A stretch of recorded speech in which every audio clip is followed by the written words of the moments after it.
Okay, here we are. It's Saturday morning, 10:13 a.m., a special Saturday edition of What's Jimmy Think broadcast. Monday, I'm going to have a copy of the textbook that I wrote. I keep on wanting to show it to you. I mean, you can go online and see it at 416-1100.com. Yeah, not complicated. Just scroll down through the 36 different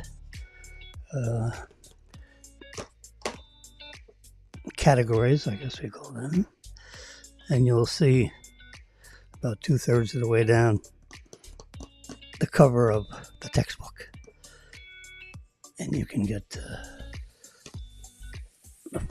a flavor or maybe the entire text.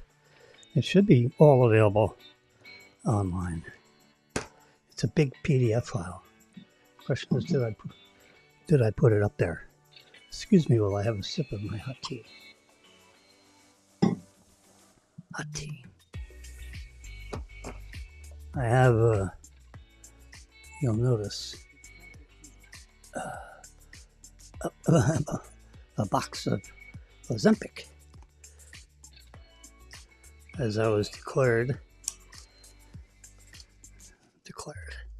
whatever. I went from preliminary diabetic almost to diabetic for real. So, I mean, it's not huge, but when your A1C is like 8 or more. So this is Novo Nordisk's answer to people that have diabetes. It controls your blood sugar, and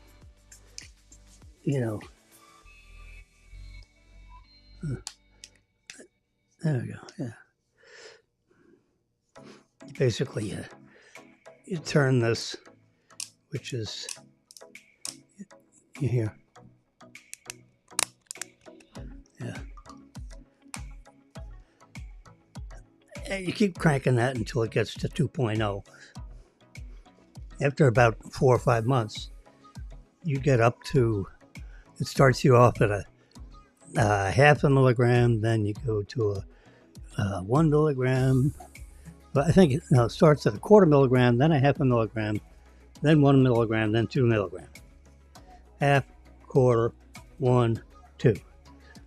So somewhere between 4 and 6 months, you graduate up to the 2. 2 is the largest, not the largest, is the target dose. Yeah, it's not the largest dose. It doesn't get larger than that. It's just that you start off at a 1/4, then you end up at a half, then you end up, each month. This is each pen, each box. There's 1 pen in there and 4 screw-on needles, which you throw away after each use. You don't want it sitting on there a whole week. The pen has 4 doses in the cylinder that's included in the single pen. And every week you crank the thing and put a new needle on and stick it on part of your belly and just place it in your stomach, which you can't feel it. The needle is so skinny. It's 32 gauge needle. The higher the number, the skinnier. 32 is the diameter of 2 human hairs. It's amazing that it has a hollow, with it only being 2 hair lengths in diameter. It's hard to believe there's room for the fluid to go through the little tube, but it does. You stick it in, you push the button, and hold the button in until you hear a click and a click, and count to 6 slowly, and then slowly lift the pen out. Put your finger on there, rub it around a little bit, because you don't want it to leak back out. It's a subcutaneous, which means you're injecting it under the skin. You're not trying to go into a muscle or something. No, the needle is only, it's less than it's a 1/4 inch. So I would say that's half of my finger. That's probably, if I put that on a ruler, that's probably a 1/2 inch. So it's half that. It's not much. It's less than this pen. Yeah. So you can't get below the fatty tissue in your stomach. If you stuck it in your head, there's not a 1/4 inch worth of fat in your head, so you wouldn't want to stick it up here. They suggest you find some place in your midriff or on your upper thigh. There's lots of fatty tissue in your upper thighs, and there's more than enough fatty tissue in your midriff. I have probably a full inch of fat. Oops. Can we hear? Gosh darn it. Are we back? Yeah. I hit something in my volume went off. Could have been in my head. Could have been in my headphone.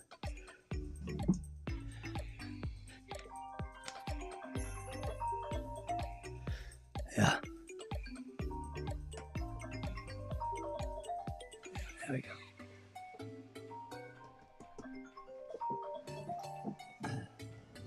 All right. We got it. There we go.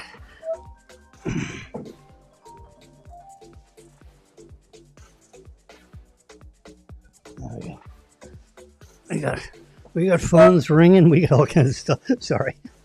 Yeah. There is a pause button here somehow, I think. I thought I heard. If you have an internet problem with this Ecamm Live software, it will automatically pause, and then when the internet connection is strong enough, meaning it has a large enough bandwidth, it varies. It floats. It's like a wave. I have plenty of bandwidth, and I can check it right now. I don't think you can see it on the screen. I'll have to look back. We're at 9 minutes. All right, I got 280, 300, 360, 340. Yeah, we got all kinds of bandwidth with a download. 300 mega bits per second. And we're 60, 57, 54. It's like a wave. It's waving in about 44 megabits per second up. I need 7 megabits per second up for this broadcast to continue. It tells me that on one of these panels when you start up. All right, I'll get rid of that. We don't need that. So when you need 7 and you got, when you need 8, it's 7.9. So when you need 8 and you got 44, even though it's a wave, it's waving between 40 and 60. That's where the wave. Watch me dance around here. I try to explain it as graphically as possible. I got my Apple Watch on. Everything's copacetic there. Aaron just sent some kind of a message and attached an image. Let's take a look at it on this. I'm a bad. Daniel just took a picture of his dog. Okay. When was this done? Yesterday at 9:39 p.m. Jeez. All right, what's Marilyn doing? Anything? Okay. All right, there's Robin with her new car. Amazing. Robin bought a new car. She looked through the inventory of cars on Daniel's. Daniel's the sales manager at the Lexus dealership on Sample Road, the big one. The biggest, probably, in the state of Florida. Jim Moran's prize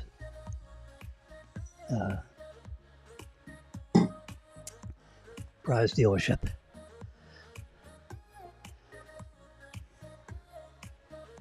He's passed away a couple of years ago. Anyway, so, well, we got by the election. In a couple of days, it'll be 2 weeks. Oh my God, thank God that's over.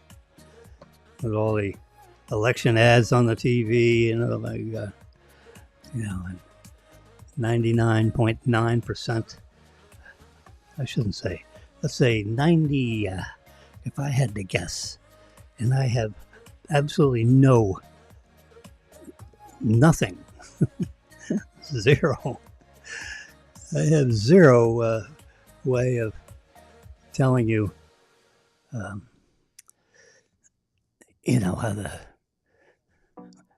to verify what I'm saying.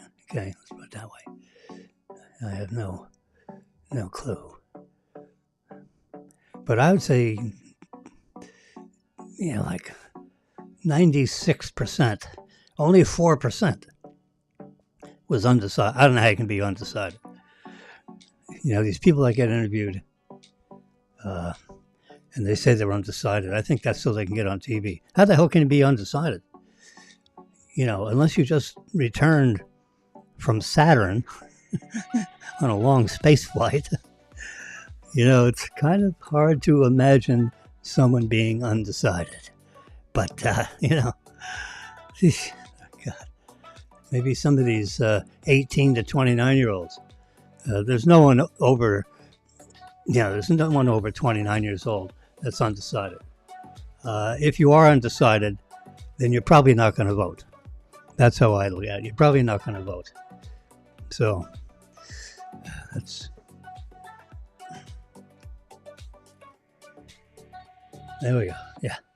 I just want to... I got to see how... I lost my there's a little graphic thing here that shows... yeah. I don't want to do that.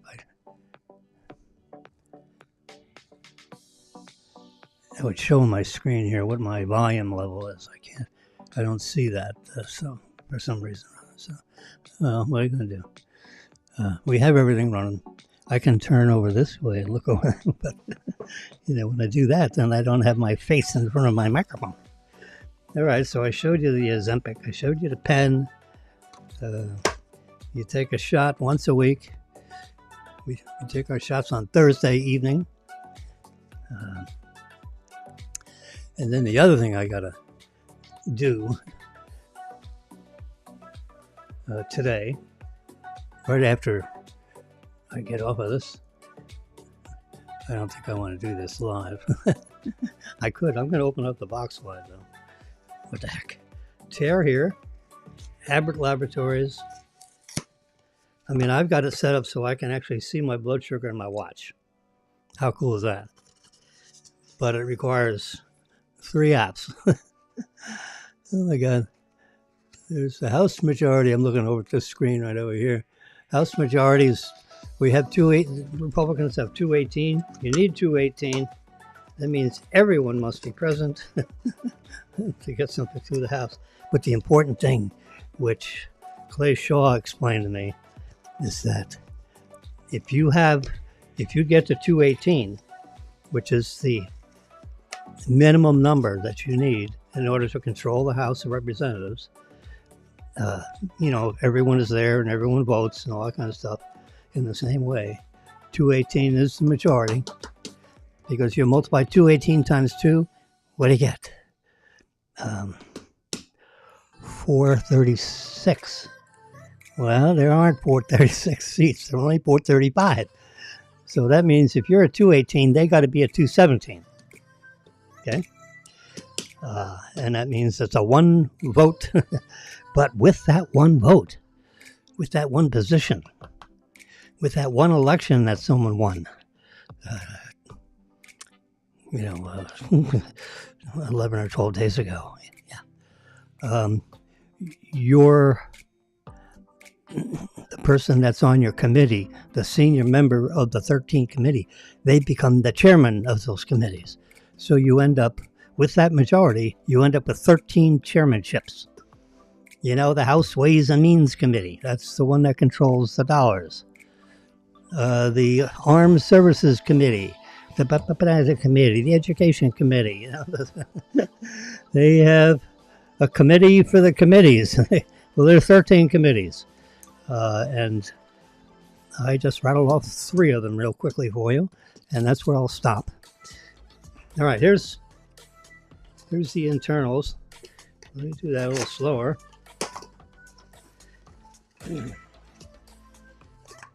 So when you open up this box, this is the Freestyle Libre 3.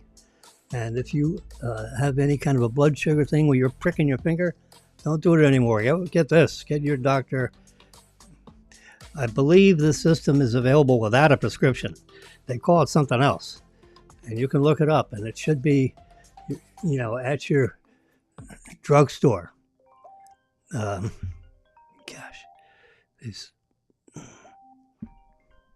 Get rid of that. People, they telephone call my iPad. Now, how amazing. I don't answer my phone. My phone, if you're not in my address book, my phone doesn't even ring. It goes right to voicemail. And if you don't leave a message, then heck with you. If you're in my phone book, then it rings on my phone. I have 2,400 entries in my phone book. So I got lots of people in my phone book. But if you're not in there, it doesn't ring. It goes to voicemail immediately. Anyway, Freestyle Libre 3. It's slightly out of focus because I focused this far away. Now I can you can see it. I mean, it's blurry. Freestyle, F-R-E-E, Freestyle Libre, Libre, the number 3. Abbott Laboratories. This is the nation's biggest selling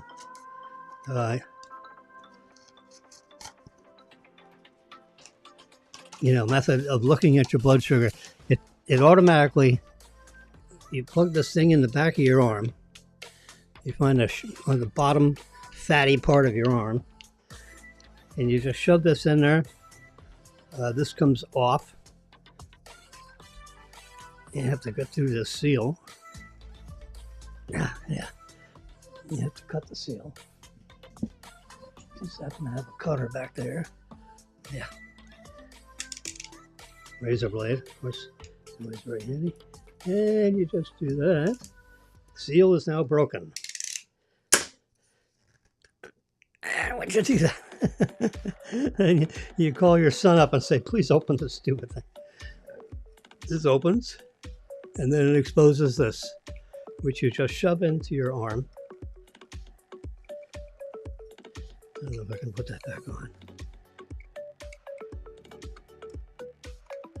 Yeah. Oof. If you do that the wrong way, it triggers it, and then you're screwed. Then you just wasted one. Okay.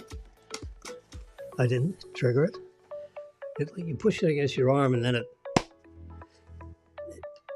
with a reasonably small spring action, just pops the thing into the bottom of your arm with a little sensor, and then it telegraphs, by this ultra Bluetooth. There's Bluetooth, and then there's ultra super duper Bluetooth, which is a very low energy. I mean, this thing is like a penny with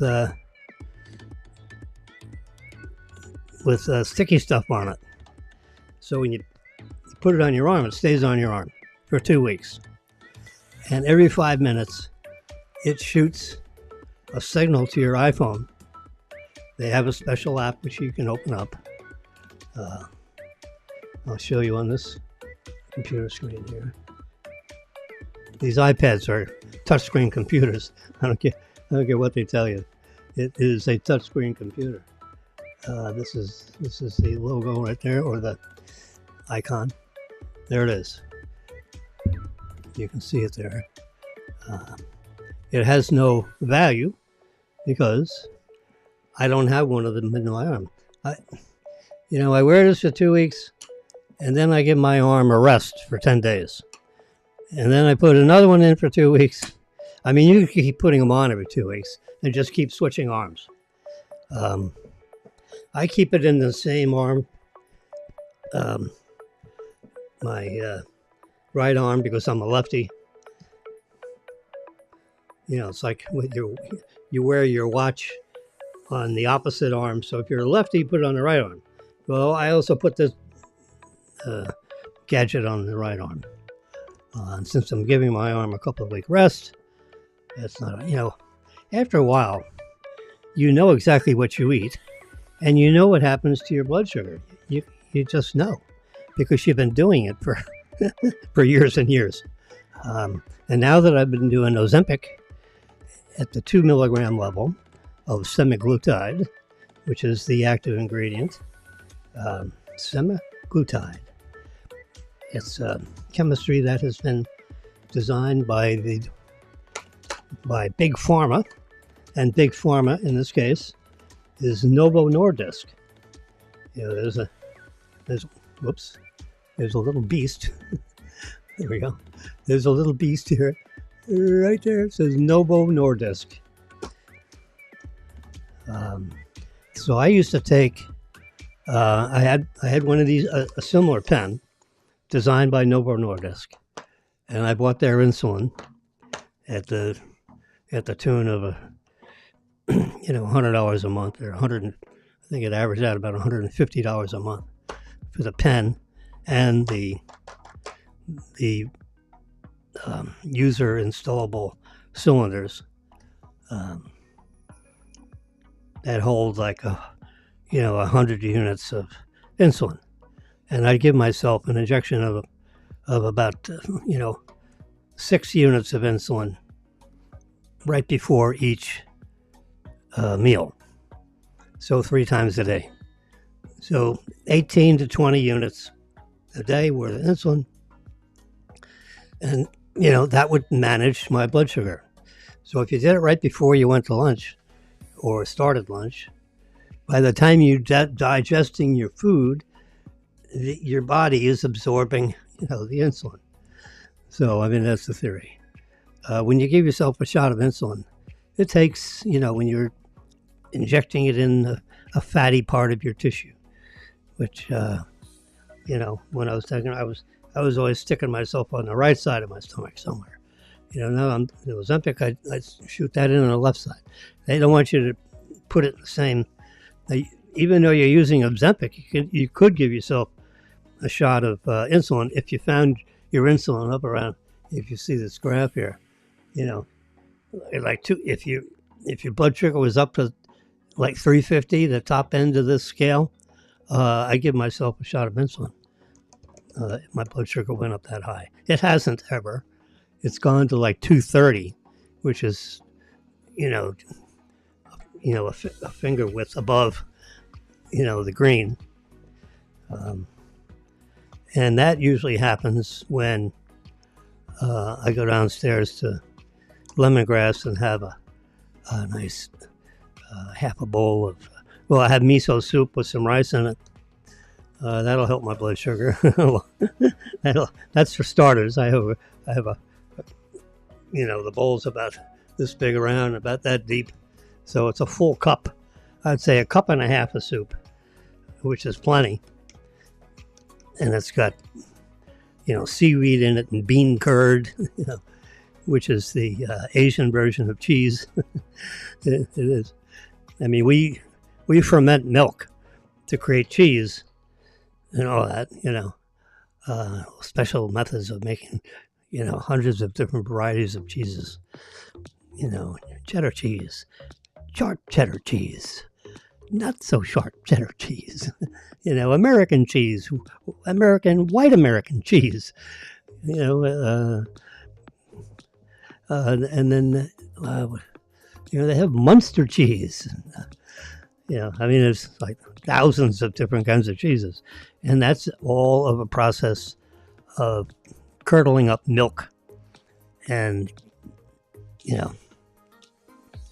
the Asians, they're not on a milk system.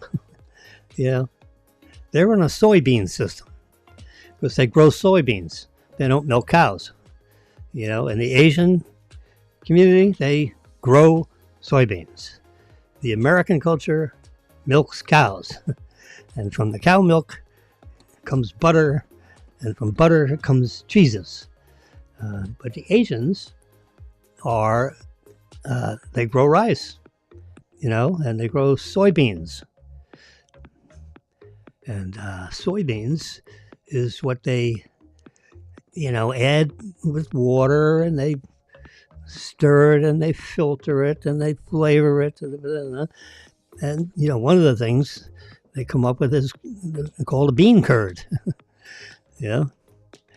which is, and they cut it into little cubes about the size of your pinky nail, and they put it in miso soup. And miso soup is a very healthy soup. And every time I go down to Lemongrass, which could be today, Marilyn comes back, she's having her nails done. And at 11:45, she'll be back. And we may walk over to Lemongrass, or we may drive to somewhere. I'm in for a little lemongrass.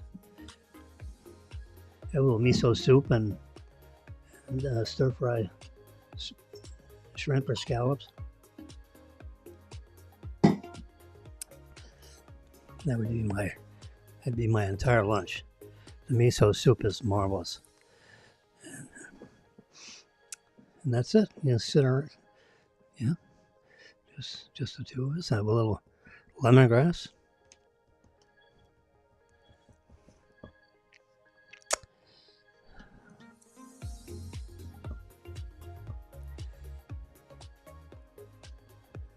So I'm going to put this on today. I showed you my Zempic. So let's see. Anyway, so we'll shut down. I'll just leave that open. But in this here, this is the graphic that tells me the Axios. There we go. And I'll just hit the recycle button there to see if anything's changed. No. Well, yeah, it has changed. The Dems are up to 212, and they're leading in one remaining race. That's the Democratic potential win. And the GOP has 218 seats with they're leading in 4 races. So there are 5 races. Yeah. So if you add 5 to 12, that's 17. So if the Dems won all of them, which they're likely not to win all of them, they'd be 217, and we'd have 218, and we'd have the world's closest, But because you got one more, you are all the committees. Your Republican senior member in that committee becomes chairman of the committee. Yeah. And then the Democratic, senior Democratic person in the particular committee would become, the minority leader, as opposed to the chairman. The chairman sets the agenda for the committee. So since all your guys, so to speak, all your senior committee members become, one in each committee, the 13 committees, it becomes chairman. That's the difference between 217 and 218. All your guys are chairman. which means in that particular committee, which results, you send to the, the floor of the House after you, confer with the House Majority Leader. Yeah, you got this huge bureaucracy. And each one of these congressmen has an office and a staff and legislative aides, and it's huge. When a new government gets seated, which is this case, because since the Republicans won the election, seemingly by a large majority, because we got 312, I think it is, electoral votes, which anything over 300 is huge. You need 270. 280 is a win, 290 is a win. When you get to 300, now it's a super win. It's like getting another state. There are only 50 states, but it's like getting 53 states, which they're, but you get 312 as opposed to 305 or whatever. That's a real big win. Yeah. And we got 218. So we're probably going to get. So it's probably going to be 222 to 213. Yeah, because 435 is the number of congressmen that you have. That is in the Constitution, 435. So you take the entire population of the country according to the last census, okay, which is, I'll get my trusty calculator out here, push a button there, and I have something that looks like an HP calculator. Comes right up on my computer screen. Let's clear it first. You always clear it first. So if you have, let's say it's 330 million. Let's see if we can get the correct number of zeros. That looks like 330 million, right? Tens, hundreds, thousands, millions, 330 million. And we know there are 435 congressmen. 4, 3, 5. I've divided equals. Yes. So each congressman is their constituency would be 758,000 people. Okay? So now if you have, so that's one, so 758,600. All right, we'll forget decimal places and all that. 758.6. All right, now let's clear that. Now, let's say Florida has 22 million people. I live in Florida, so I'm just going to. That looks like 22 million, right? Yeah, hundreds, thousands, that's millions. 22 million. All right, so we're going to divide that by 758,600. Because remember, every congressman the constituents is going to be 758,000 people per congressman. Well, how many congressmen does Florida get? Well, you divide 758.6 into 22 million equals 29. So, I mean, I kind of guessed that at 22 million. I don't, whatever the population of Florida is at the last census. They do that every 10 years, right? So they did it 2 years ago. If the Florida census says 22 million, then you divide, you see it says 0.00008, but you can't have 0.0008 congressmen, so you get 29. It's to the nearest whole number, okay? Because you can't have a half a congressman. That is all specified in the United States Constitution, which I happen to have a copy of right here. It's Article 1, Sections. You can find it in there. But that's how, that's how they determine how many congressmen you have. So we've got 29 congressmen because we've got 22 million people. And at the last census, You divide 330 million by 435. That's the number. It's exactly 435. There aren't any more seats than 435. You know, you have the congressional chambers. There are only 435 seats. Hello. There aren't 436. You wouldn't have a place to sit. They don't have 436 seats. They got 435. And they built that room with only 435 seats. Period. You know, in the gallery, that's above. That's above Congress. But there are 435 seats down below. And the only other people floating around behind them standing are security officers or legislative aides that run around helping their particular congressman. You know, behind each congressman, well, in a committee room, behind each congressman, they've got a couple of legislative aides and so forth. So if you're wondering who those people are, they're not guests. They are the chief of staff of the congressman, perhaps. Whoever the congressman drags along with him. And it's usually, you know, the senior legislative person, maybe one under that, and then the next ranking person below that person. So you get a couple of legislative people, lawyers that write laws.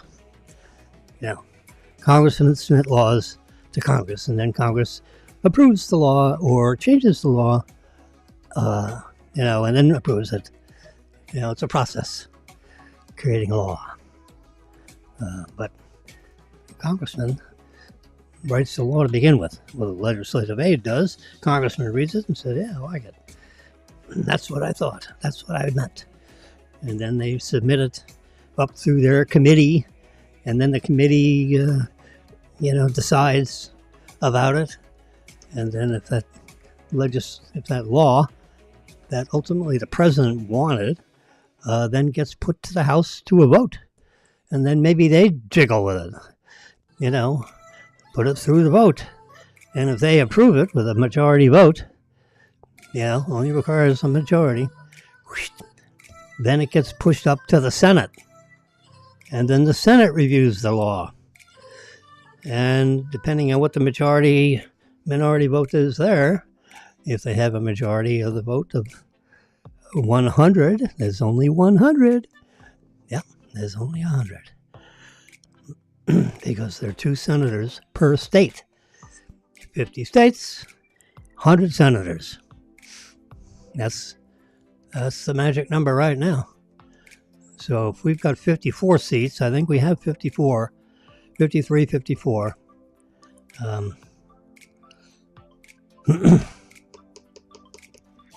Then, the other side has 46. 46 and 54, what's that? 100. There's only 100 seats in that Senate chamber. Now, if we added a state, like we did when we added, we added Alaska, that became a state, and then we added Hawaii. I think in my short lifetime here, we've added 2 states. So we went from 48 to, we had 48 states, and we had 49, and we had 50. I think we only have 50 states right now. Yeah. I think if you add, I don't want to say it. Never mind. It's a bad joke. We're out of political season now. Now what we're going to do is we're going to argue about each of these. I'll break up the picture for you. Yeah, oh boy. There it is. Let me wake up my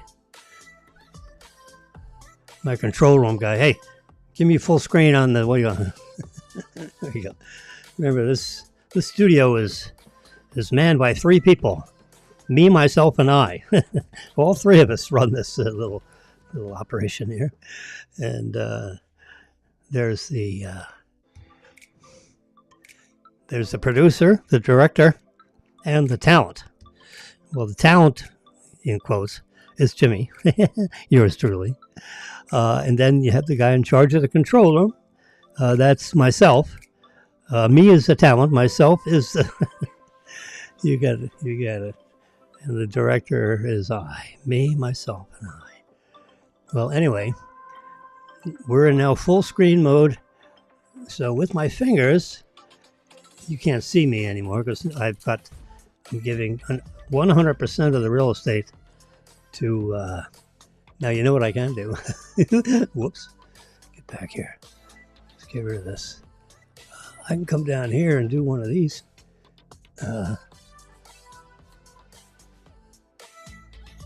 No.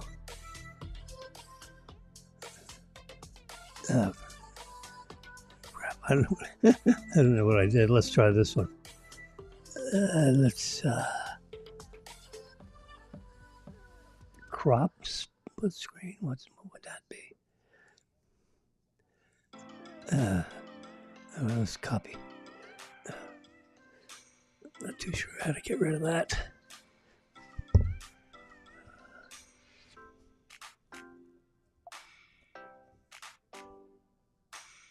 Sorry for this.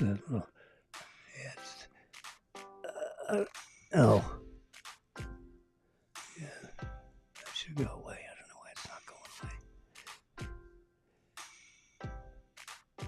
away. Let's go full screen there. And then I'll come back to full screen here. Oh, still there. I don't see anything. Anyway, so we can. Oh, I'm silly boy. Okay, so we're good. I can fold that back. Yeah. Oh, I know what I was trying to do.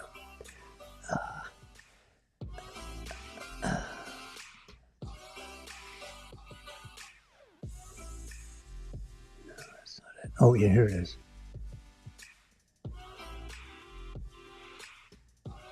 I only have. Oh, yeah, let's do this. I'm going to add that. Whoops. One of my prior. There we go. You see me over in this. I'm not used to being in that corner. In this case, let's just put me over here. So now you can see I'm over here in this little this little block right there, you know.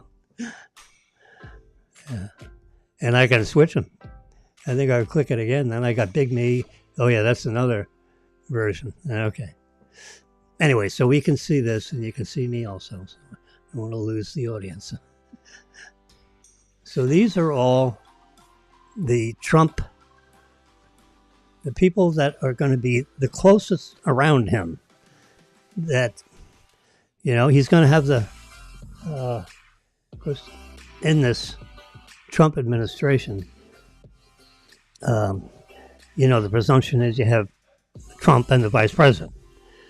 And the vice president will be with the president almost every day, sitting in the room in one of the chairs, and, you know, in front of the desk. And Trump is behind the desk. You know, the resolute desk, maybe that's what they call it. Little trap door where the little Kennedy was climbing in and out of. Yeah. RFK Jr.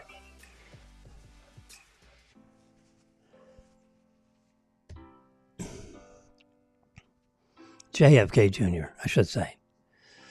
And then you got who crashed in a private plane crash. Silly boy. It's a shame.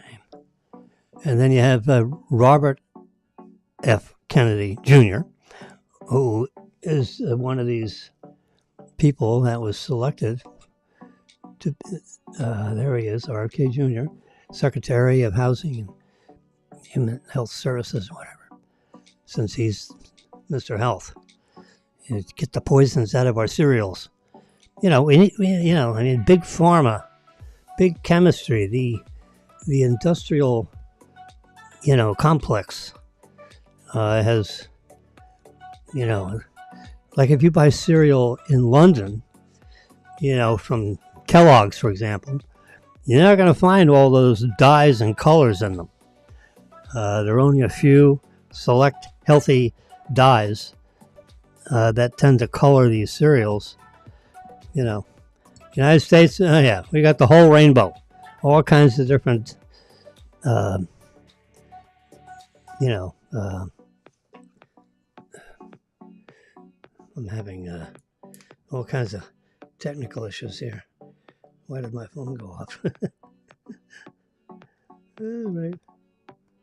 Just went completely dead ski. All right, let's hold that button. There it is. It cut off. Interesting. Well, I just plugged in a little power source. Maybe it ran out of juice. Anyway, so these are the people that are going to be the closest to the president. Now, they're not all in the room at the same time.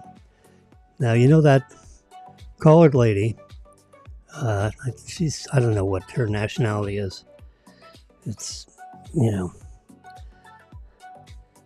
I hate to use the word black. I guess you have to call her black, right?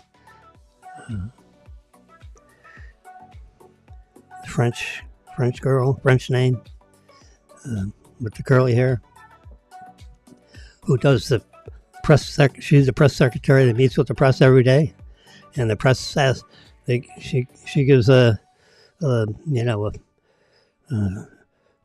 speech saying what happened or what didn't happen, whatever whatever the communications department decides she should say. I guess she comes up with a speech. Her staff writes the speech. The staff then that speech gets passed around to the communications department. If they like it, they send it over to the president's office. Chief of staff reads it, and then kicks it back, initials it, and said, "Okay, your speech is okay." And then so she can deliver that to the the press corps, which has 30 or 40 credentialed people that can sit in there. ABC, NBC, CBS, Fox News, Newsmax. You go through, and then the New York Times, and this Times, that Times, post this, post that. You add them all up, you got 40. Let's see, 8. Like 50. I'm guessing. The press room probably holds 50 people. It's been redone several times. It's in the White House, not in the basement. It's a level up from the basement. And they meet every day. Monday through Friday, or whenever something exciting happens. I mean, it could be at 10 o'clock at night on a Saturday. If someone drops a bomb somewhere. Anyway, so this lady, this Carolyn Levitt, I'm doing the reverse pinch, giving her full screen. Caroline Levitt, she's 27 or 8, and she will be the press secretary. She has been the press secretary of the campaign, which includes this transition period. So anytime you see someone making remarks about what's going on with the transition team, I should say transition team. So now we've gone to campaign to transition team, which a lot of senior people of the campaign are the senior people of the transition team. And this Caroline Levitt was the communications person of the campaign. And she has been the spokesperson for the transition team, which, in concert with President-elect Trump, has been selecting all 21 of these senior people that the most senior people that are floating around, the White House or the executive office building, which is next to the White House. I think every one of these people, all these people either have offices in the White House or have offices in the executive office building, which is one building next to the White House, which would be to the right of the White House if you're facing the front of the White House. And I don't know whether that's northeast, south, or west, but yeah, that I would have to think about. I remember taking a picture of Maryland. I'm trying to think of which way the sun was setting. Anyway, forget it. It's not relevant to this conversation. But these are the people. And here's a notable Pete Hegseth. I read his resume yesterday. Impressive resume, actually, until he got submitted as the president's choice to be the Secretary of Defense. Wow, that's amazing. But he's written several books. He's a Princeton, Harvard, undergraduate and graduate schools of Princeton and Harvard. Now that's, I can remember when I was in high school trying to get in college, trying to get some college to take me. Well, Princeton was not on the list. I was not exactly Mr. Academic.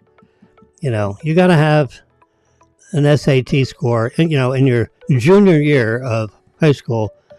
Your SAT score needs to be like over 1450 back 50 years ago. Today, it needs to be 1600. I'm not too sure. You have the math and you got the English comprehensive thing. You got the math, science, and then you got the English. You add them together, it's 800 and 800, you get 1600. If you got perfect scores on both. This is the way the SAT was when I graduated high school. And I didn't, I think both added up to 1,000 for me. 550 and 450. You add them, it's 1,000, which is not exactly, that's the bottom half of my high school graduating. Probably, I don't know. Or maybe right smack in the middle,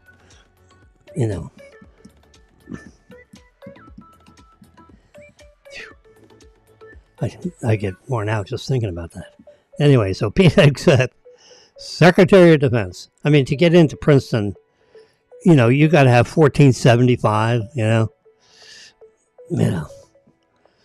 That's 700 plus 700 is 1400. So maybe 750 and 700, so 1475, maybe 1510. Now, when I graduated college, I became a little more academic, I must say. And when I took the GREs, they call it a graduate record exam, which is like a super duper SAT for people that graduate college. Well, I stepped up and ended up with a 1410. Okay, which is the equivalent of the SAT, but for people that just graduated college. And you would use that score to get your master's degree. So with a 1410, I would have a reasonable chance of applying to Harvard and getting in the Harvard graduate school program, which I didn't do. But it's easier to get into Harvard graduate school than it is to get into Harvard undergraduate school, for some reason.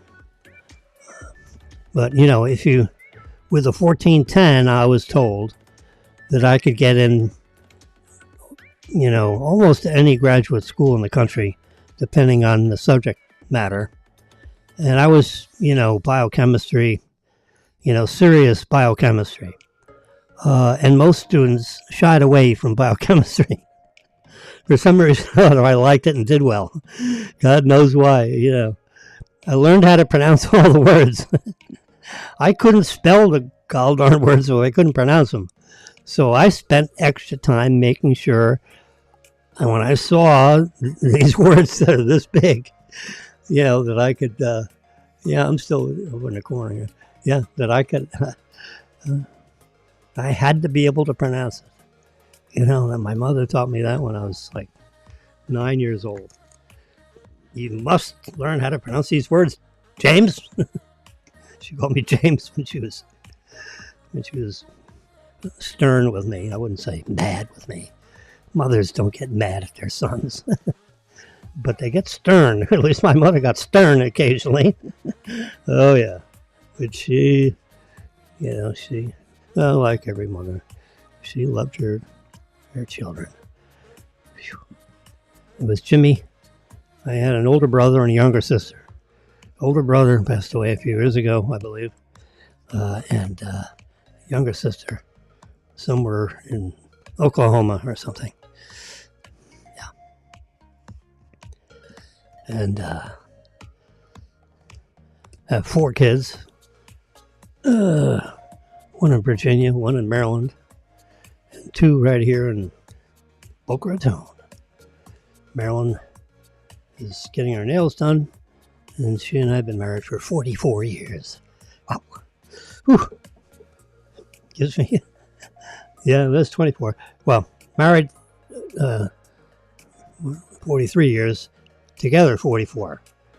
From February 1980. Yes, from February of 1980 to today, we've been basically at the same place. Having breakfast, lunch, and or dinner every day, unless she or I was out of town on some kind of a business meeting of some sort. Anyway, Pete Hegseth. The president and Hegseth got to know each other somehow, maybe through Fox News or something, or the fact that Pete is in charge of a number of veterans groups. He was 20 years in service. He completed 3 deployments during that 20-year period, and has 2 Bronze Stars, whatever that means. So he, outstanding valor of some sort. You got bronze, silver, and gold, I guess, like the Olympics. So that's the equivalent of a military Olympic award. He did something special, He's a, he was with the Fox, crowd, being on at least the weekend shows. He was also occasional substitute if, one of the key players in the morning show that goes telecast from 6 a.m. through 9 a.m., that 3-hour time period, where you got 3 or 4 people on the couch. Well, if one of them is on vacation, on assignment, whatever, Pete could, be one of the substitute people. And he was also on the weekend show. His main assignment, most recently, has been on the weekend show, which goes from 6 a.m. to 10 a.m., Saturday and Sunday. So he was one of them on the couch that was on the left side of the right side of the couch. Camera right, So if you're looking at your TV screen, he was over on the right of middle. Yeah. And the one way we knew something was up is because he got a haircut. You see him on the Saturday show before he was, made this appointment to Secretary of the Defense. I mean, that is a very senior spot. Whoa. And he wrote a book on how to shake it up. He basically said, if I was dreaming of how to fix the Pentagon, this is what I do. And he wrote a 10-chapter book on how he would dissect the Pentagon. Well, he's going to have that. He's going to be in the hot seat of the Pentagon, and there's no reason why not. In other words, Trump will go to the mat to make sure this kid gets approved as Secretary of Defense, because he knows how he has spent. He's been out of the military for 10 years or so, wrote a couple of books about, his service in the military and what he would do if he could make it the way he would want it. And the president read that book, and the president's senior people read the book and said, you know what? This is a good pick. And the president,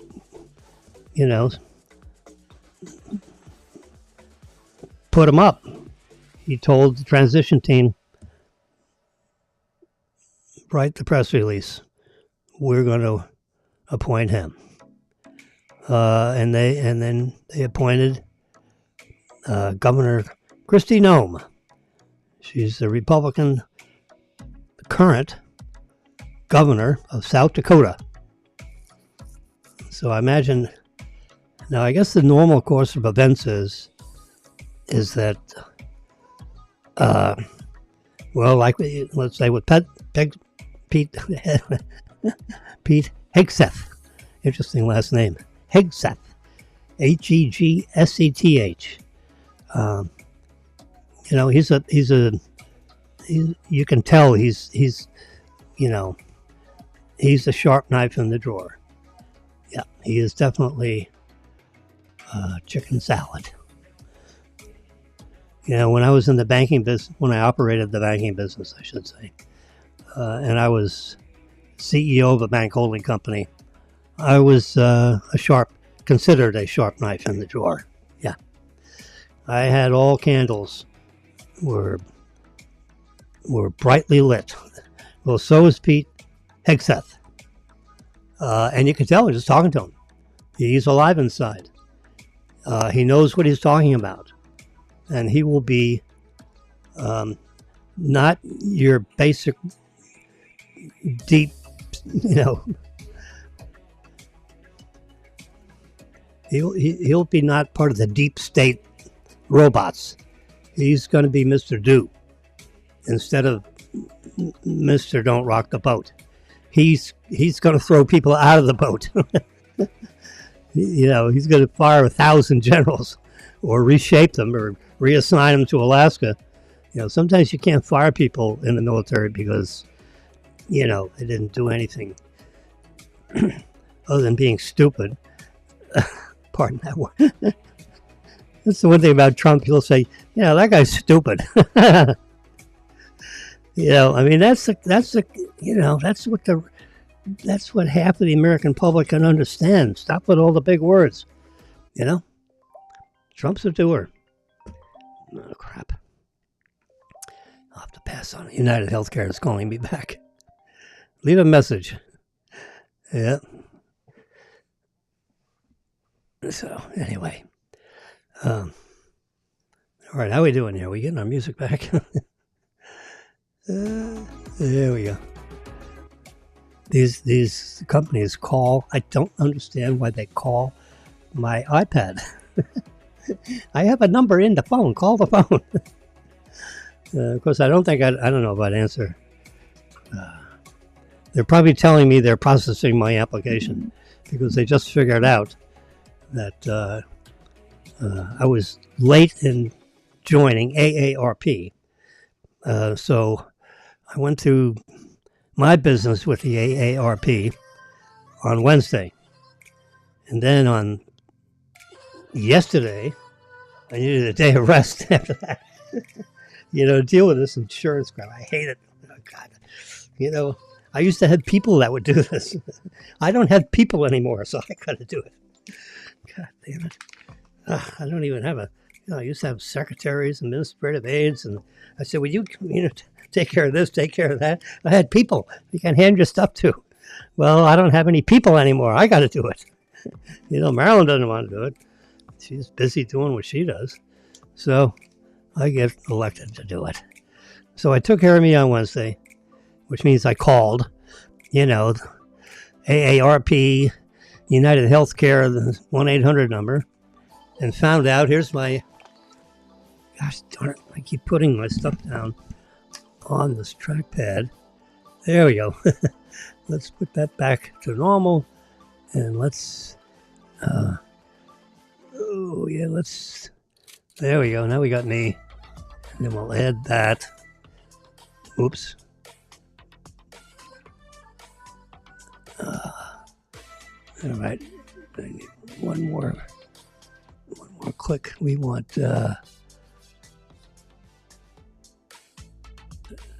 there we go. That's it. So we have basically full screen on my monitor and full screen on this camera up here. There you go. I'm going to do this one more time and switch cameras. Whoops. Nope, not that. Click this little thing and say swap cameras, because I like to be on the right side. Just to be perfectly clear, I'm on the right side of things as opposed to the liberal side of things. I'm not liberal.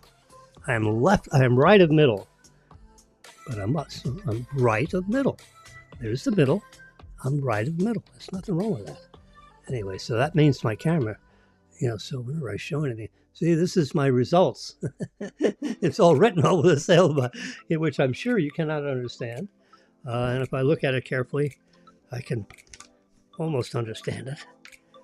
So I'm going to get out of my Humana Advantage plan, which are very annoying. These PPO and will your doctors be, screw that. I go to my doctors, I don't have many. I've got my cardiologist. Yes, they're cycling around to this iPad.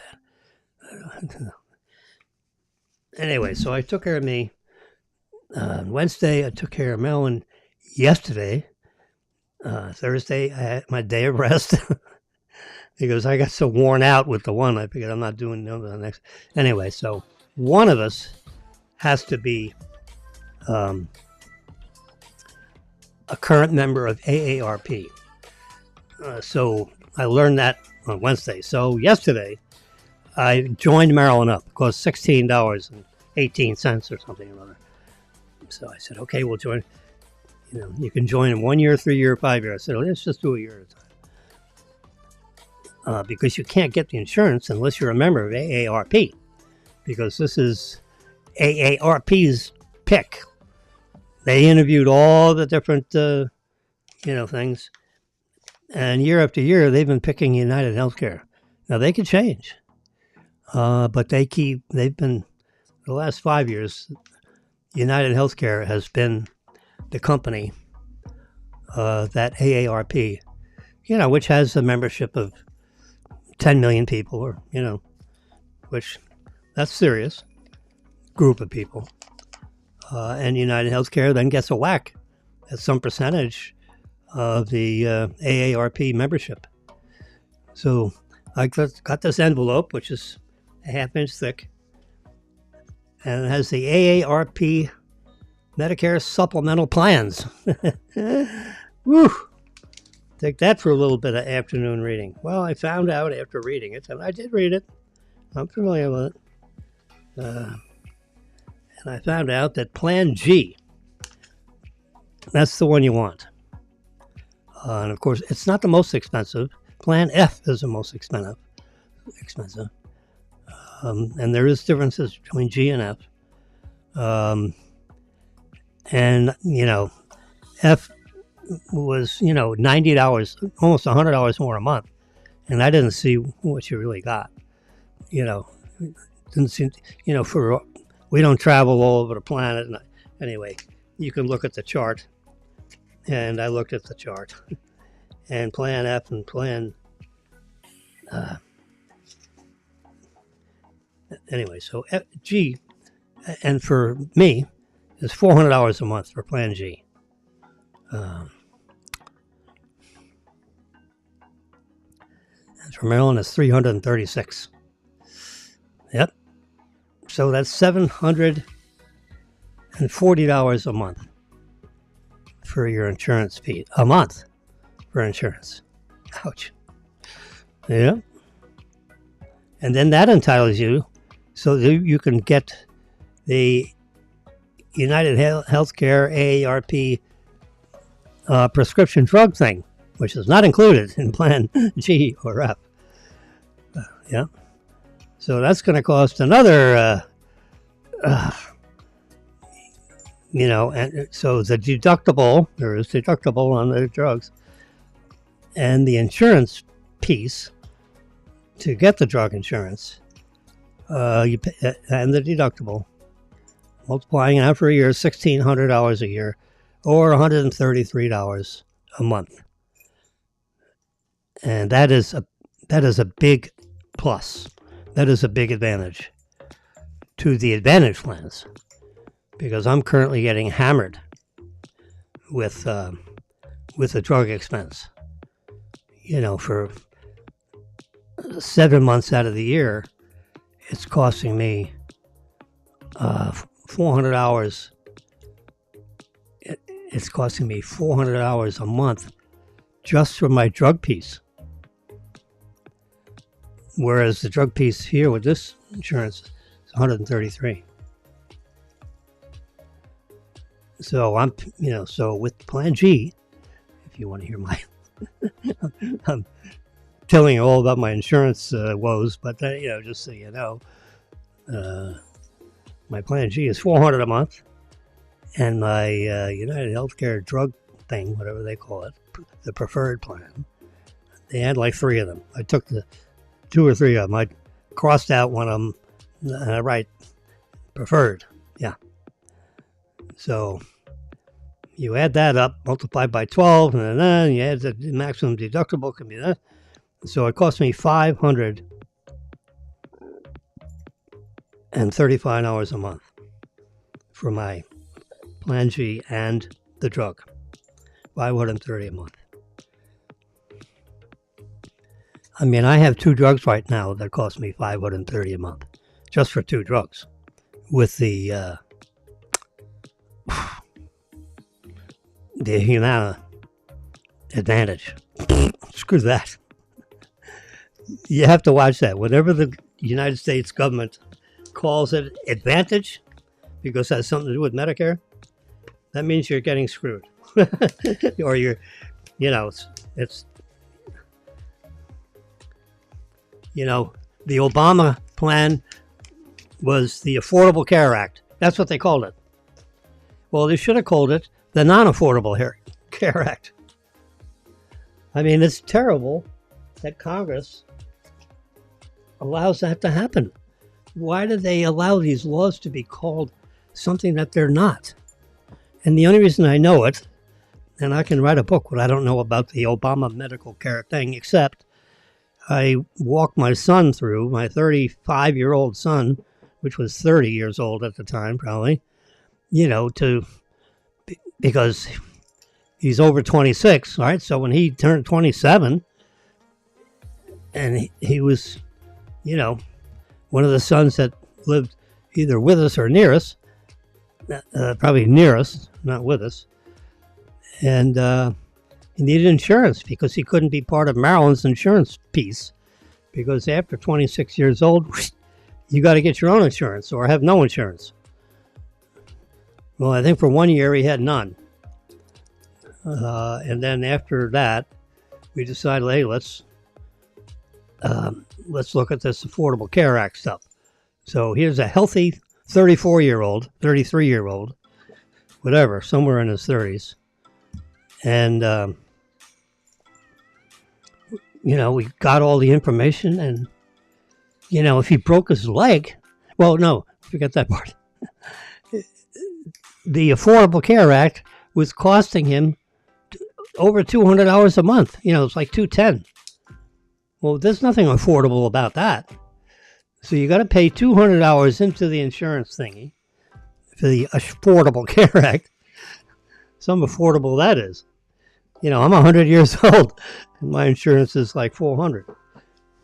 He's and I got diabetes, and I got this, and I got.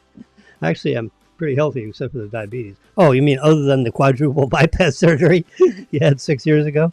Yeah, other than that, you're healthy as a... Yeah, I'm like a ticking bomb. Not really. But got to take care of. I got to take my drugs. And, it's not that much. Matter of fact, I don't take any heart drugs except the baby aspirin.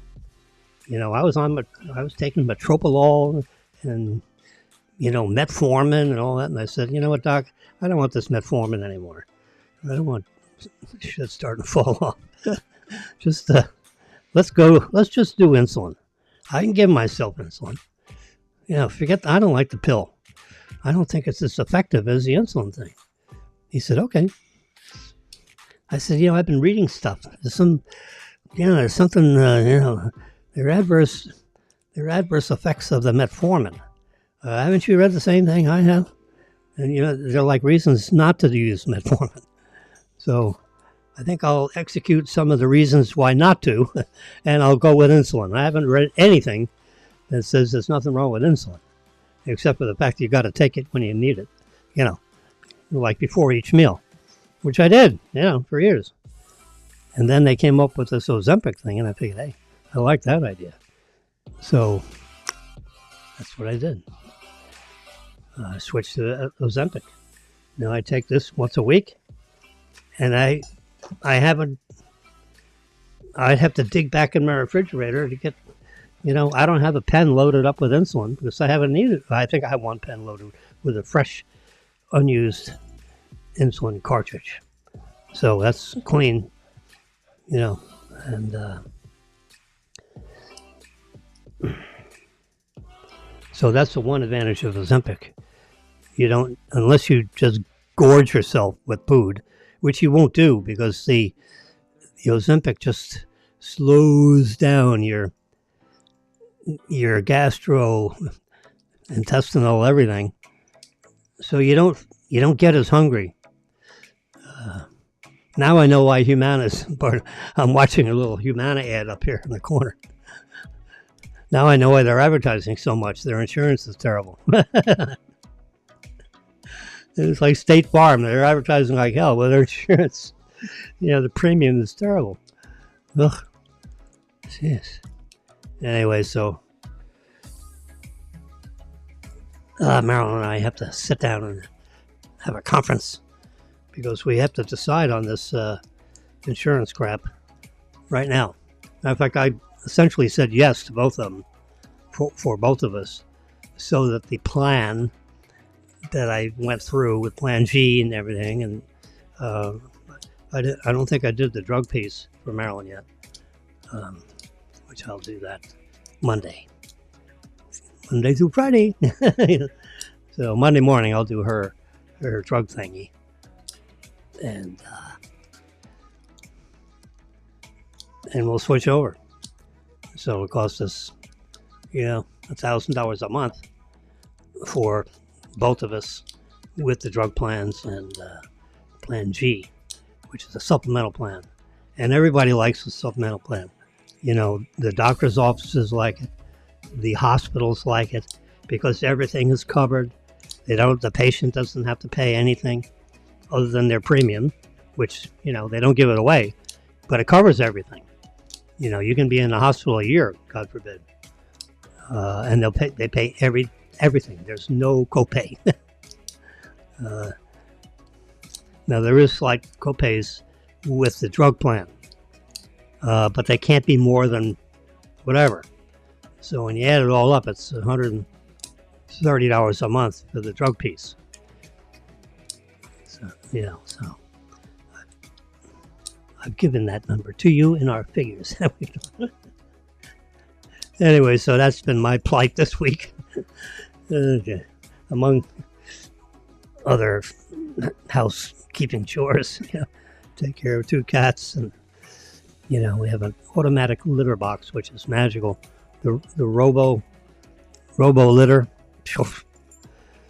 that is the best $700 you'll ever spend if you have a cat, or 2 or 3. I think it's good for 3 cats. If you have more than 3 cats, you have to get 2 Robo litters. I got 2 cats, and every other day, let's say every 2.5 days. So twice a week, maybe 3 times a week. It's on the cusp of 2 or 3 times a week. It tells you, it's it communicates with your phone, with your iPhone, and it tells you every time a cat goes pee-pee. They climb in there and they do their business, and then the thing rests for about 3 minutes, and then it tumbles, with the slide litter, Arm & Hammer slide, I think they call it. It costs, $10 for 14 pounds of it. And I'm just looking at Anthony Blinken, Secretary of State. He is your basic robot. You look at him and you cannot tell what the hell he's interested in doing. With Rubio, you're going to know what's going on in his head. He will express it to you because he can talk without having to read a script. Yeah, Blinken's another one of these things. He's got to have a script in front of him or he's like terrible with the news media. Rubio is opposite of terrible. We had the pleasure of meeting Rubio, a while ago. He's quite a nice young man, 50-year-old, speaks perfect English and perfect Spanish. He is bilingual to the T. His parents fled Cuba to the United States, became legal, aliens, not illegal aliens. They did it the right way. And he was born in the United States, so he's a naturalized, he could be president. Someone was talking about how, Elon Musk could be president of the United States. He actually cannot because he's not a naturalized citizen. He was not born, he was born in, I believe, South Africa. In the country of South Africa, so he would not qualify for president of the United States unless they made an amendment to the Constitution, which that's always possible. With Trump being reelected, I mean that's a miracle, huh? Holy God, who would ever think that Trump could actually be reelected after all this January 6th fiasco, which I've watched that, and that was a fiasco. That was, truthfully, I watched his speech twice, at least twice, the whole speech, and there was nothing incendiary in that speech. So why they attribute anything that happened at that Capitol to Trump is still beyond me. He had nothing to do with it. He said, let's peacefully and slowly just walk, like a parade up to the Capitol. That's it, peacefully and quietly. And of course, they had some bad guys that came in on buses, that raced towards the Capitol before Trump was actually finished with his speech. So by the time these peaceful 100,000 people showed up, the place was, jumping over barriers and things with these hooligans that were bussed in by, certain groups, certain ultra right-wing groups, and that's what happened there. And they're saying, well, you didn't do anything. What the hell is he going to do? Those guys aren't walking around with TVs on their backpacks. They're already, you got 150,000 people in front of that Capitol or running through it, and they're not running around with TVs on. So what the hell is he supposed to do? He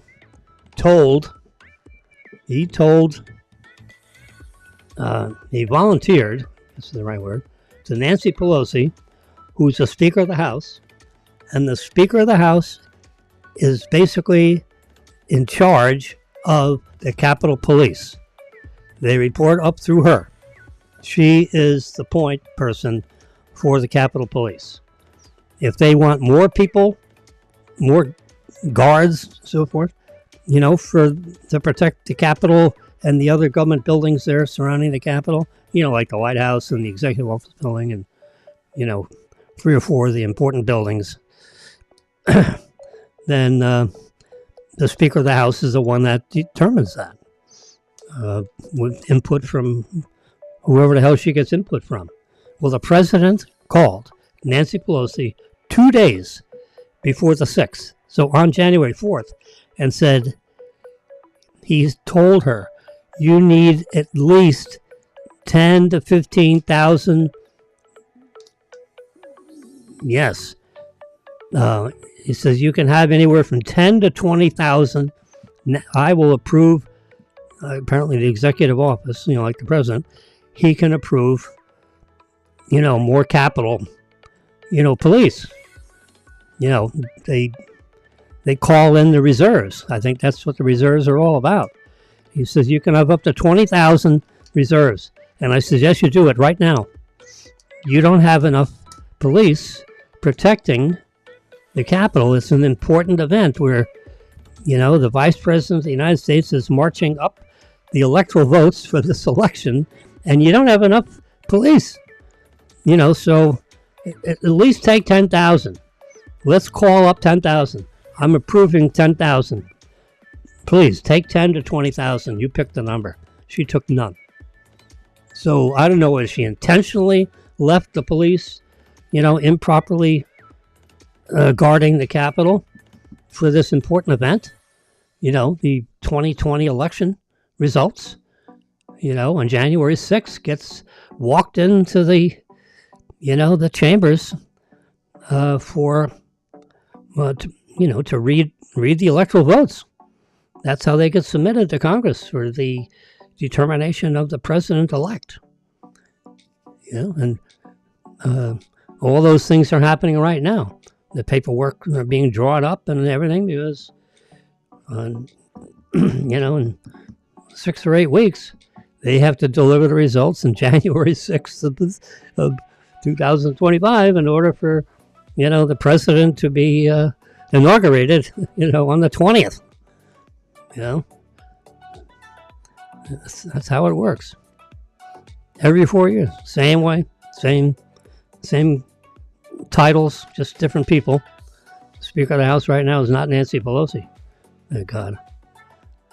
It's Johnson. Third in line to the presidency, Speaker Johnson. So if something happened to the president and the vice president, then the Speaker of the House is third in line to the presidency. The vice president is second in line to the presidency, or could be considered first in line. Yeah, but they consider the vice president second in line because the president is first. He is it and first in line. He is the line. Anyway, so that's. I got severely off track, whatever the hell we were talking about. But we were talking about these administrative spots. Now, these are all not positions that require confirmation by the Senate. Like, for example, the press secretary. She's not, and I don't think the communications director, the deputy chief of staff, I don't believe they are. The chief of staff, I believe, is congressionally, senatorially confirmed, but not the deputies. Deputy chief of staff, no. But the chief of staff, yes. I'm not actually Solicitor General. I don't know. Attorney General, yes. John Sawyer, I'm not too sure what the Solicitor General. That's a White House attorney, but I'm not too sure. The Attorney General, we know who he is. He's, Matt Gaetz, that'll be. Rubio, he's easy. Matt Gaetz, not so easy. Elise Stefanik, UN Ambassador, that is a, I believe, I haven't heard from the transition team, if I'll bet 10 cents that Trump is going to want her in the cabinet room. So that would be a cabinet position for Trump. And if you're in Trump's cabinet, that's important. You know, Doug Burgum, Secretary of the Interior, that's a cabinet position. Secretary of Veterans Affairs, that's a cabinet position. Anything that's got secretary in the name,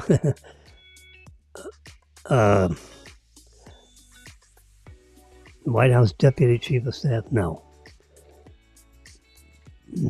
Susie Wiles, Chief of Staff, I think that's a question mark.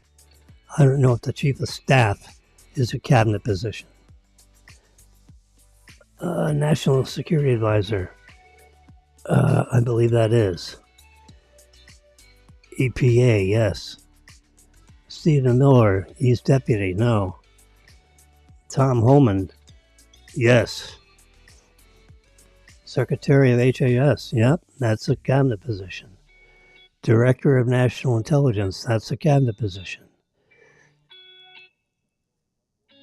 Now, here's the Deputy Government Efficiency. I don't know. And you got Vivek and you got Elon Musk.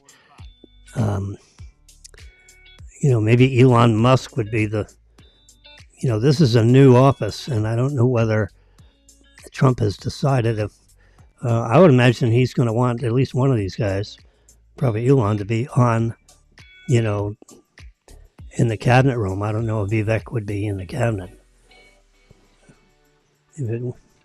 Because they're not equal. They're not equal in stature in my book. Elon was a big campaign aide. He campaigned the whole week before the election in Pennsylvania. He traveled all over Pennsylvania. Had his own rallies, and he had plenty show up because SpaceX and all that business. I listen to every video he does. I'm just totally interested in hearing whatever as a scientist. I've trained as a scientist, so once a scientist, always a scientist. John Radcliffe, CIA director. Yes, cabinet. White House counsel. I don't think so. Because you have the Attorney General. Now, White House counsel doesn't run through the Attorney General's office. This is White House counsel. I don't know if he's cabinet.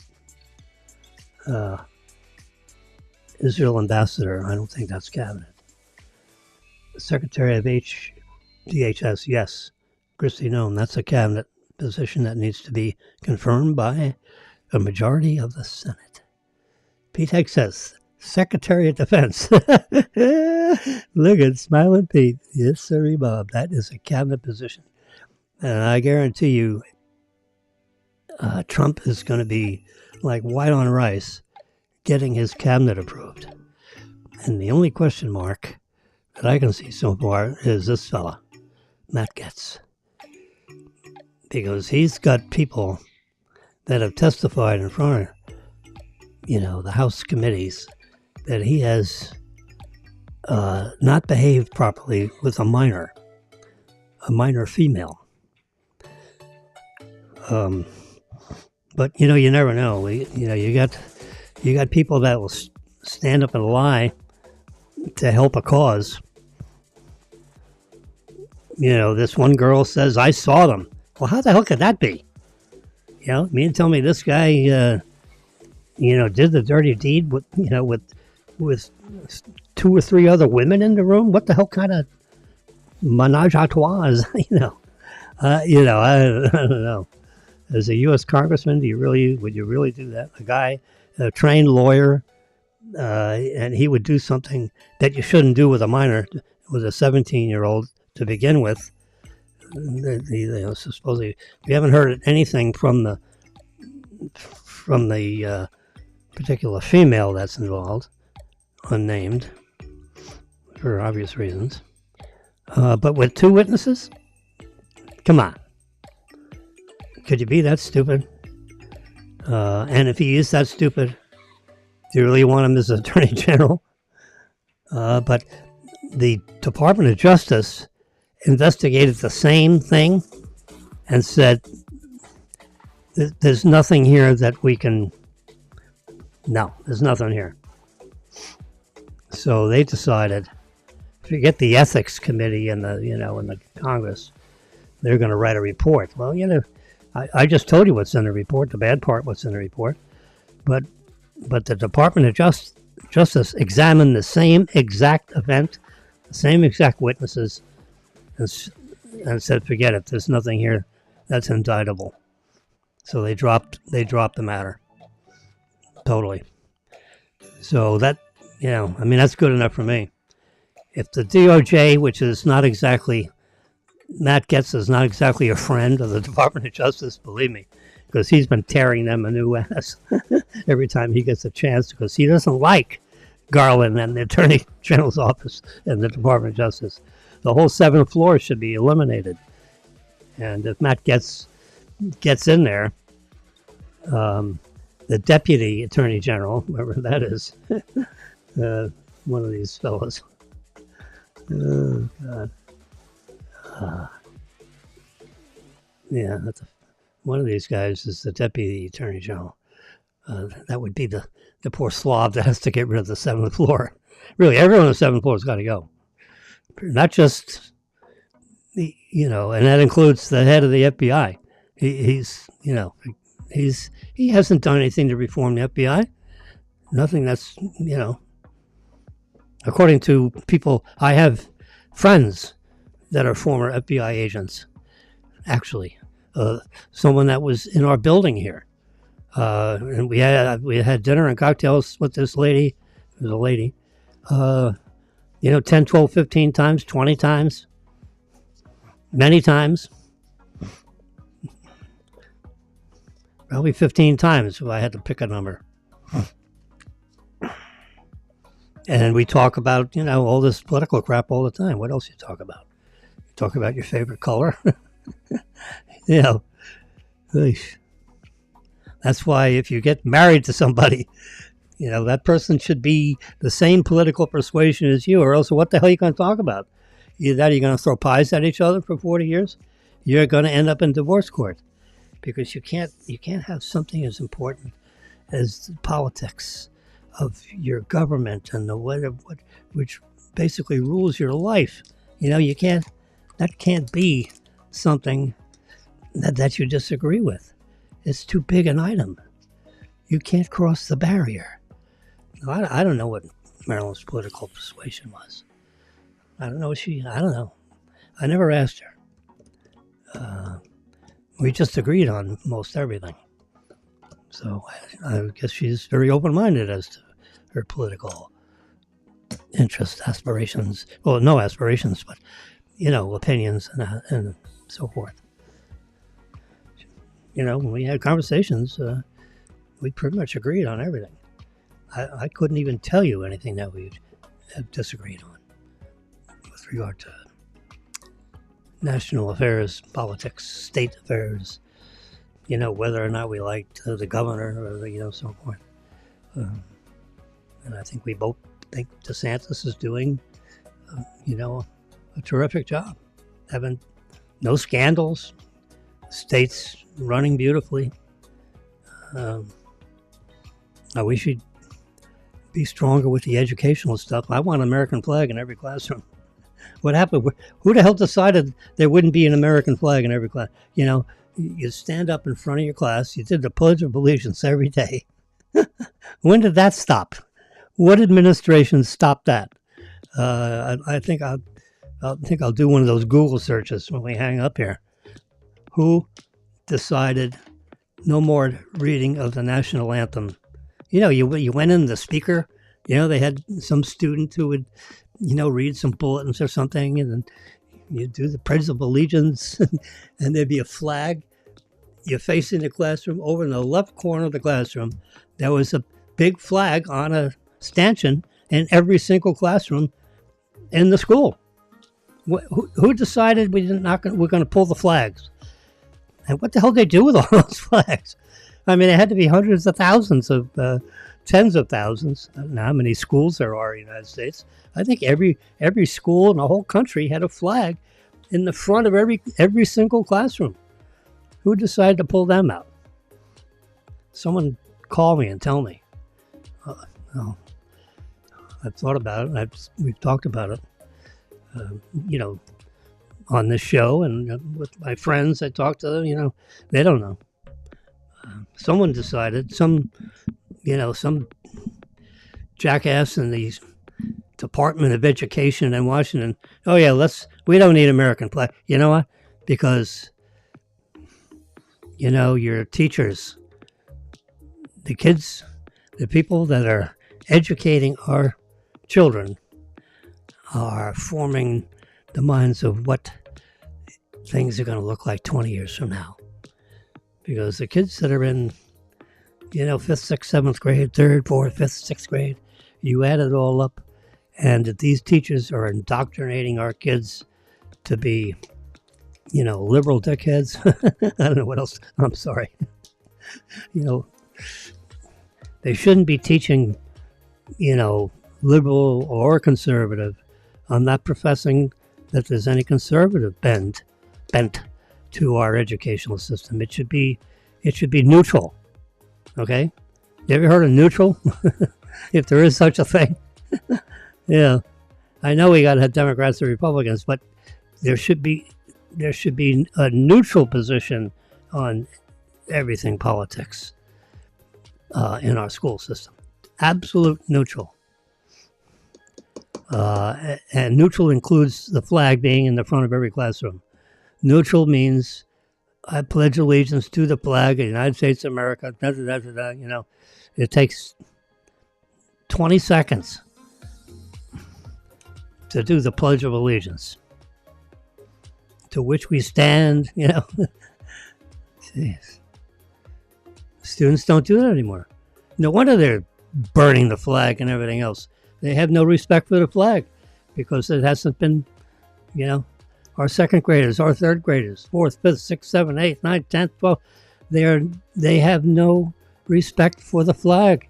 They barely see it except on television or, people waving the flag during 4th of July. Pretty soon they're going to eliminate 4th of July.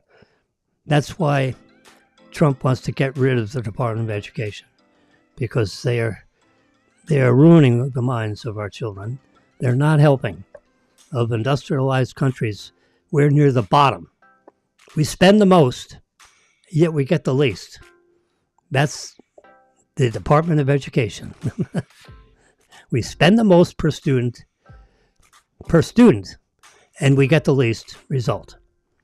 There you go. That's the United States government bureaucracy of the Department of Education. And who is the lucky one that the lucky one of these that handles oh gosh, someone tell me. The Department of Education. Who is the Secretary of Education? Yeah, there's got to be a Secretary of Education somewhere up there.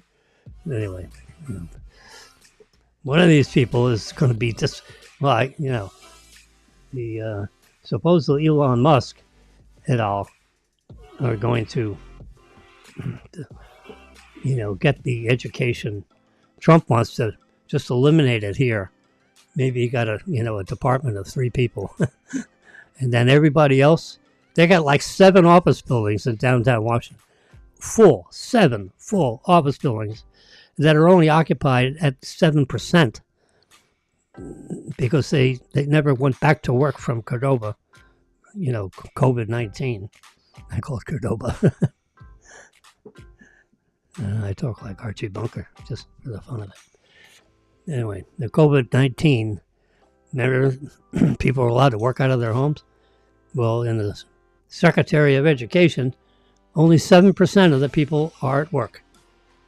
You can shoot a bomb, a cannon to the third floor of the Secretary of Education in any one of the 7 buildings and not hit anybody. They're all home. And you bet we're not getting our 8-hour day out of these people. Get rid of them. Eliminate a bureaucracy and the educational, the departments of education in each municipality and each county and each city will do a whole lot better job than what they'll do in Washington, because they're all out to lunch. 93% of them aren't even coming to work. Yeah, so, and if they don't resign, then detail them to Alaska or the North frickin' Pole. Then they'll quit. You detail them out to some place that's undesirable. That's how you get rid of a government employee, because you can't fire them. There's no, you got so many rules and procedures. It'd take you 3.5 years to fire them. And then if you finally get to the point of firing them, then they're going to sue you. So you know what? Detail them to Alaska. Immediately. And then, they're not fighting you with your money. They can fight you with their money. And if they don't go, then you stop the pay. Says, well, if you don't go, then you're fired. And there's only a few that are under, real firm. Now, the educational Department of Education, those unions are really strong. But still, I'd do it anyway. Start eliminating it. It's not going to be easy, but at least you're doing it. And it won't happen unless you start. You can't get to the end unless you start. I've had to do a lot of really hard things, with the bank and the bank regulations. And oh my God, we had to follow all the same regulations as Bank of America, and we were only this big. Yeah, some scary bank.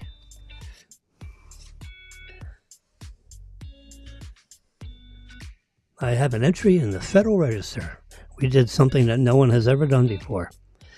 And then you're entitled to actually a paragraph in the Federal Register. And the feds were not happy doing it, but they had no choice. We made a proposition. I mean, literally,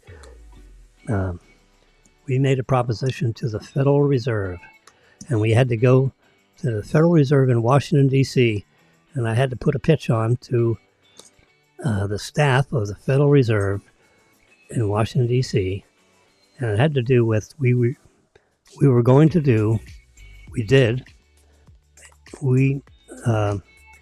own stock, the majority stock, in an insured commercial bank in Florida, in Hollywood. An insured institution in Hollywood. I mean, these are all important words. Yeah, I had very good attorneys.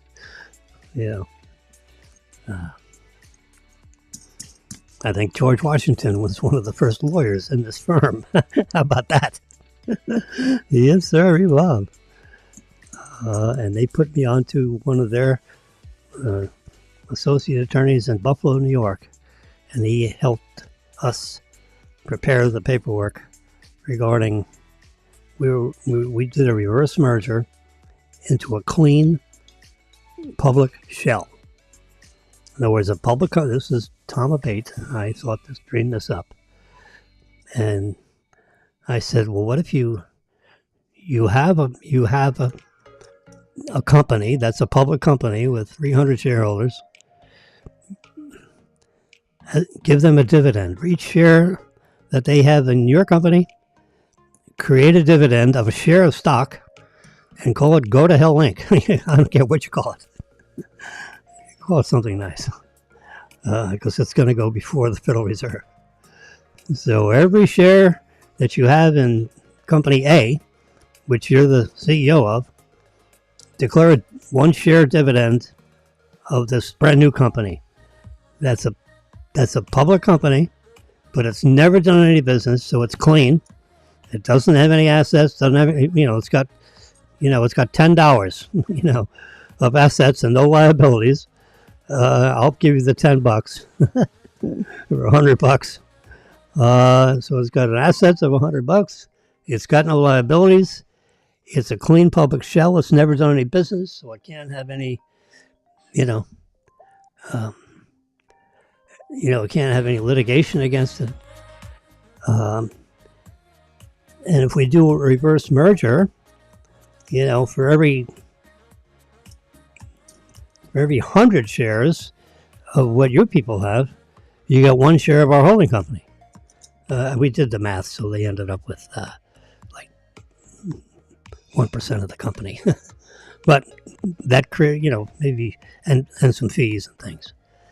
So it was worth it for Tom LeBay to do it. Plus, we'd be married, and we'd do a whole lot of other things together. And we were both very active in doing things. We're both smart fellas, so to speak. So we do a lot of business together, whether it's in the bank holding company or not. But he had all kinds of ideas. I had all kinds of ideas. He was in the investment banking world, and I was in the commercial banking. I was a respected, vice chairman of the board and CEO of a bank holding company and a state chartered commercial bank in Florida.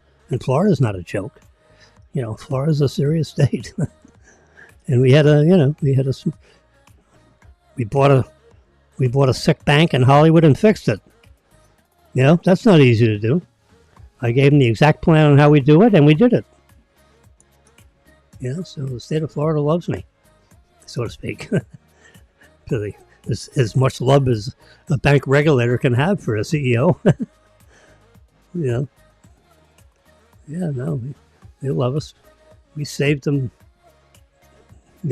5 or 10 million loss in the insurance fund. They didn't have to, they had no exposure. They didn't lose $1 with us. We saved this bank. And if we didn't save it, it was a $10 million hit to the state of Florida banking division or to the FDIC. They'd have gotten hit with at least a $10 million loss. We took over the bank and fixed it. And they didn't lose a nickel. What's not to like about that? You think they say thank you. You don't get any thank yous. But we ended up with a commercial bank and good customers and made good loans and tripled the size of the bank and had happy shareholders. What's not to like, huh? Okay, it's 12:06. Let's call it a day. It's a day. So, I don't know what this is. So we would like to say good evening. It's lunchtime. Marilyn is probably kicking around here somewhere back from her nail thing. And thank you for tuning into this exciting Saturday edition of What's Jimmy Think? As you can tell, Jimmy is always thinking about something. Why not? Almost 2 hours. Hour and 54 minutes we've been yakking around here. Went to Ozempic, went to my Freestyle Libre. I'm gonna put this on right now. Much as I hate putting it on, but it's good information. It shoots information to my phone every 5 minutes, and then it comes through, and I can see it on my watch. Yes, sirree. Because Abbott Laboratories does not have a widget. That's a vocabulary word. That's a iOS 18 word, widget, which is a little thingamabob that displays. It's also called a complication. I have selected that complication onto my watch, but a certain app that you have to, download provides the information to the widget because Abbott doesn't have, the doohickey that supplies the widget. How about that for ruining the entire code words for the coding of these things. But it sends signals. The thing in your arm sends signals to the iPhone every 5 minutes, and then you can see a display like I showed you. And I have a widget. I had to get a special app because the wisdom of Abbott Laboratories hasn't decided it's worthwhile. They need to do it. And I can see, it says my blood sugar is at 136 on this. Yeah, I just did a print screen. So in a couple of minutes, we'll see that on here, if we're still on the air. And it'll show up on the display here, and I'll show you. I'll show you the display.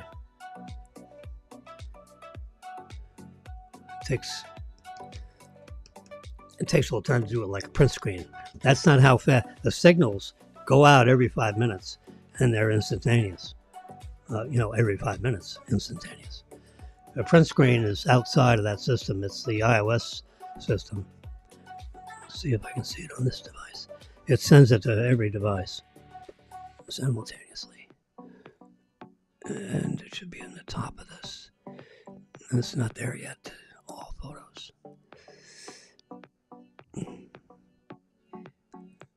All right.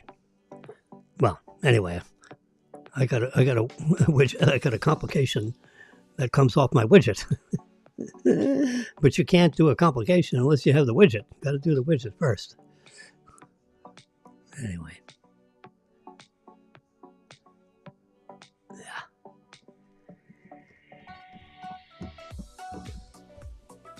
All right. It says 136. You can believe me. I can hold it up close. I don't know if you can see it. It's out of focus. Believe me. Now that's the last result from when this thing lasts for 2 weeks and then it shuts off. And it says, T minus 1 day, T minus 0 days, T minus, 24 hours, 23 hours, it gives you an hour countdown when this thing runs out of juice.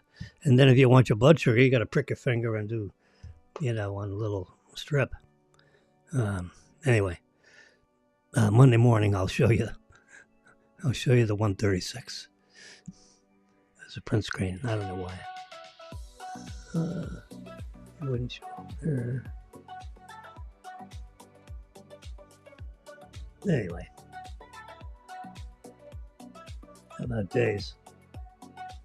Maybe today. Let's do all the today pictures.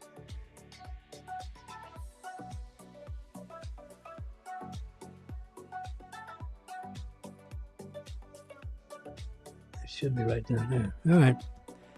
Listen, it's 12:11. Let's shut this down. So at 12:12 we're done. That's a nice number, right? November 16th.